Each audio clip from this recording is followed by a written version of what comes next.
Olá pessoal, mais um vídeo aqui no canal, mais um vídeo da série Opinião Sincera sobre, né? E hoje aqui a gente está com o Gradiente Model 1450, um receiver feito lá no final dos anos 70 e início dos 80 pela grande marca Gradiente, ok? Então esse é o 1450 e hoje aqui nesse vídeo você vai escutar a minha opinião sincera sobre esse equipamento, beleza? Então é isso, se você não conhece esse canal, nesse canal a gente só conversa sobre essa geração de equipamento, receiver, amplificador, tape deck, mixer, equalizador, potência, pré-amplificador, toca-disco, tudo referente aos equipamentos fabricados nos anos 70 e nos anos 80, tanto por marcas nacionais como por marcas lá de fora, internacionais, digamos assim. E aqui também você pode ver a opinião sincera, como esse vídeo, conhecendo os equipamentos. Inclusive, já fiz um vídeo de conheça o 1450, vou deixar aqui na descrição, ok? Então, se você não conhece equipamento ainda, né, dá uma olhadinha no vídeo que eu vou deixar aqui, o primeiro link da descrição. A gente faz conheça o equipamento, lives com bate-papo, comparativo entre um equipamento e outro, curiosidades de equipamento, mostra que quando compra o equipamento, mostra tudo que a gente consegue tentar pelo menos fazer para o equipamento voltar a ser útil, né, ser utilizado por alguém aí, né? Então tudo isso você acompanha aqui nesse canal. Você tem interesse sobre isso? Tem interesse nessa geração de equipamento? Inscreva-se no canal, ative o sininho que você vai ser sempre notificado quando eu colocar um vídeo novo, inclusive os de venda também. Às vezes eu coloco algum equipamento à venda e aí você vai ser notificado quando eu colocar algum equipamento à venda, ok? Então, além do vídeo de conhecendo, que é da série Conheça os Equipamentos, dá uma olhadinha lá, quer conhecer alguns equipamentos, já fiz vários vídeos, vou deixar aqui na descrição o link para essa playlist. Então, além do vídeo de conhecendo o 1450, eu também já fiz vídeo comparando ele com outros equipamentos da mesma geração, comparando ele com outro... inclusive preciso fazer um vídeo, inscreva-se, ative o sininho, fazer a comparação, que o pessoal sempre me pergunta aí, comparar o 1450 e o 360, porque as pessoas se confundem, acham que é a mesma coisa e não é, ok? Então é isso aí. Deixar tudo na descrição, alguns vídeos referentes a esse equipamento, comparação, alguns equipamentos que eu já vendi, vou deixar aqui tudo na descrição, dá uma olhadinha lá se você não conhece esse equipamento, você vai escutar ele tocando, vai escutar ele funcionando e tudo mais, aqui você só vai ver ele paradinho, quietinho aqui, ok? Então antes de iniciar, provavelmente você está vendo aqui, talvez... uma parte do vídeo ficou piscando o visor, não é assim, tá? É a câmera que capta aqui a frequência do LED, e ela não consegue captar na velocidade que o LED capta, que o LED emite a luz aqui, então ela fica piscando. Às vezes pode aparecer piscando, às vezes não, mas isso é coisa da captação da câmera, tá? Então vamos lá, 1450. César, qual é a tua opinião sobre esse equipamento? Bom, vamos lá. Como eu faço sempre os pontos positivos e os pontos negativos. Vamos começar pelos pontos positivos desse receiver aqui, ok? Então vamos lá. Primeiro ponto positivo, os VUs. Os VUs de LED aqui, né, é um chamativo, é uma coisa bem bacana. Claro, se você for comparar com os que vieram depois, né, apesar que não tem nenhum receiver que eu me lembre nacional, não tem, com VU fluorescente, mas se você comparar com os amplificadores com VU fluorescente, é claro que esse VU aqui é um VU simples, de LED comum, mas você ter um receiver com uma sequência de LEDs tão bonita, como o amplificador dessa geração, que é o 360, como eu disse, o pessoal confunde, é o mesmo monobloco, digamos aqui. Então você pensa que, pô, um receiver com essa configuração aqui é muito legal. Então os VUs, sim, é um ponto positivo desse equipamento aqui, ok? Segundo ponto positivo, ele tem um sistema de pré-amplificação. Então você veja, é um equipamento bem completo, não é à toa que ele é o top, e inclusive ele foi vendido tanto numa geração de equipamentos, como na outra geração. Já falei isso no vídeo dele lá. Então, você veja, é um equipamento que tem um pré-amplificador. Esse equipamento aqui, no caso, esse exemplar, agora começou a piscar aqui na câmera, né? Então, esse exemplar aqui, eu uso ele na minha bancada. Uso todo dia, toda hora, vou testar um equalizador, vou testar um tape deck, vou testar qualquer coisa, eu uso ele. Vou testar uma potência, um amplificador de potência, eu uso ele também. Por quê? Porque ele tem justamente a saída pré-amplificada, tem a saída pré dele específica, você pode utilizar ele como um pré-amplificador. Isso é um ponto positivo desse equipamento. Mais um ponto positivo, qual é? O sistema de tonalidade, né? Tem muita gente que acha que isso estraga o som, tem gente que gosta de você ter graves, médios e agudos, que seria o máximo das regulagens, ok? algum equipamento que tenha mais regulagem do que grave, médio e agudo, é só se for um equipamento que tem aqueles cortes, né? Então você tem no médio, você tem um corte de frequência que você vai atuar, assim como tem no CM5000, eu não sei se no P1 tem, não me lembro, mas alguns equipamentos Sansui tem esse sistema, Pioneer tem esse sistema, Kenwood tem esse sistema, mas então se você pensar é o sistema mais completo, que seria grave, médios e agudos. A partir disso, a única coisa que você tem num equipamento compacto, né, que não seja um específico, um equalizador paramétrico, então você tem também os cortes de frequência para cada frequência aqui, pro grave, pro médio e agudo, aqueles cortezinhos. Então esse aqui é um sistema completo. Então ele tem um sistema completo no pré-amplificador dele. Então sim, é um ponto positivo o sistema de tonalidade dele. Outro ponto positivo que é justamente uma comparação com o módulo 120, não, o módulo 126 e o módulo 166, que é justamente um ponto negativo desses dois amplificadores. Vou deixar a minha opinião sincera sobre esses dois, que eu já fiz, vou deixar aqui na descrição, que é o que? É o atenuador de VU. Então você tem aqui um atenuador de VU, ó. Então eu tô curtindo ele baixinho aqui, ó, né? Tô curtindo ele baixinho, tal, tranquilo. Deixa eu abrir o áudio bem rapidinho.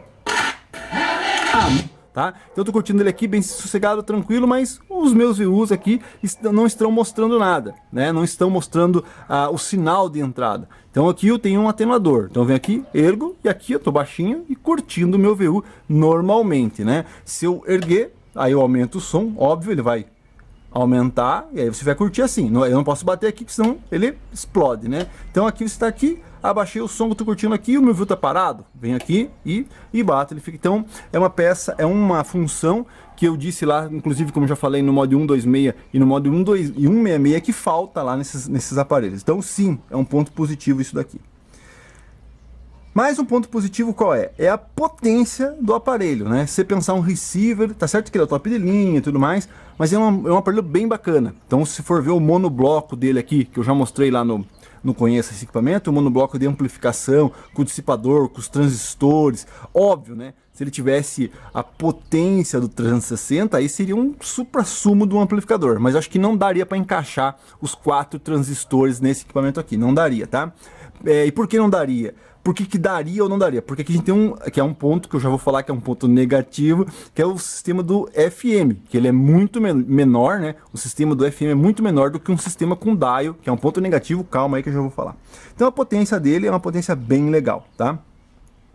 Mais um ponto positivo, ele é bonito. Né? Por mais que as pessoas falem, esse visor é muito pré-histórico, esses VUs também são pré-históricos, mas é um equipamento bonito, né? Equipamento de aço escovado, bem bacana, todos os botões anodizados, os botões aqui todos vocês tiram, não é aquele botão que já é fixo como no S95, ele tem o mesmo sistema de alavanca e botão.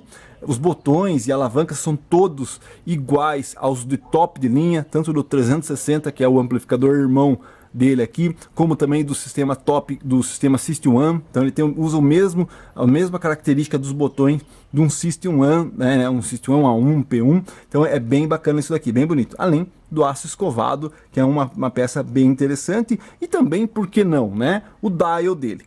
Óbvio, eu gosto mais do dial de um PR2200, né, aquele verde com todos os números acendendo lá dentro. Que mais? Um dial de um Sansui 9090, de um Pioneer 747 ou um 947, não, 949. Esse tipo de equipamento assim, vocês sabem do que eu estou falando, né? Se você não sabe, vou deixar um vídeo aqui também para você tentar conhecer o que é. É óbvio, com um visor de dial, de FM, analógico, com todos os números, é muito mais bonito que esse visorzinho aqui de rádio relógio de época, né? Mas isso é um ponto negativo, então realmente ele é muito bonito, eu gosto muito desse equipamento aqui. Continuando, mais um ponto positivo é o que? Ele é robusto, a robustez dele é muito bacana, muito legal. Por que você fala isso?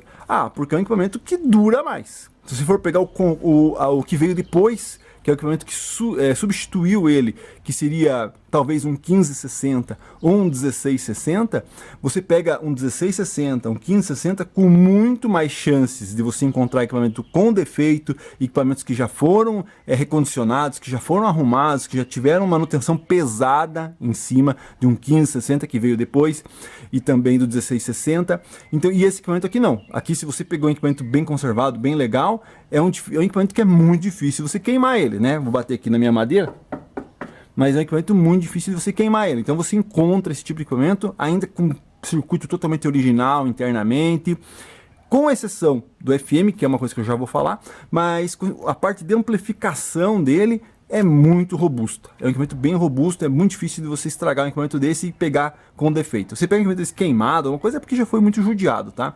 Então é um equipamento bem mais robusto, principalmente que os irmãos que vieram depois. Então basicamente isso, os pontos positivos, né? Características que ele tem, ele é basicamente a parte traseira, conector de caixa, RCA, tomada, esse tipo de coisa, é tudo basicamente iguais, são tudo iguais aos outros. Veja o vídeo lá que eu coloco o 1450, o 1300, qual mais? O 1200, se eu não me engano, tem um vídeo que eu faço assim para deixar na descrição. Então, os pontos positivos são esses aí, ok? Então agora nós vamos para os pontos negativos, tá? E lá, vamos lá. Qual o primeiro ponto negativo desse equipamento, tá? E depois, só avisando, eu vou deixar um geral aqui, vou dar minha opinião, né? Complementando tudo aqui. Continuando. Primeiro ponto negativo, ele só tem um sistema de tape, tá? Apesar de você ter aqui uma chave seletora, que você tem auxiliar, que é o contrário do amplificador dele não tem, né? Que é uma discussão que a gente já teve aí. Auxiliar, fono e os FMs aqui. Então, apesar dele ter o auxiliar, ele só tem um tape monitor, né? Ao contrário da maioria dos receivers aí top de linha, ou até mesmo alguns mais abaixo, né? Do que esse mesmo equipamento, tem monitor 1 e monitor 2. Duas conexões para tape deck. Nesse amplificador, aqui eu sempre falo isso quando eu vou testar um equalizador, alguma coisa, eu uso esse equipamento como exemplo. Pô, ele só tem um monitor. Só um monitor, mais nada. Esse equipamento mereceria você ter dois monitores, né? E é que talvez eles não conseguissem encaixar aqui a chave do monitor, tá? Então, por quê? Porque ele tem filtro, né? Isso aqui é coisa banal, não vou colocar na ponto positivo nem negativo. Filtro, loadness e mono estéreo, tá? Veja no vídeo que eu faço a demonstração dele lá, o conhecendo ele. Então sim, ele só ter um tape monitor é um ponto negativo do 1450, ok?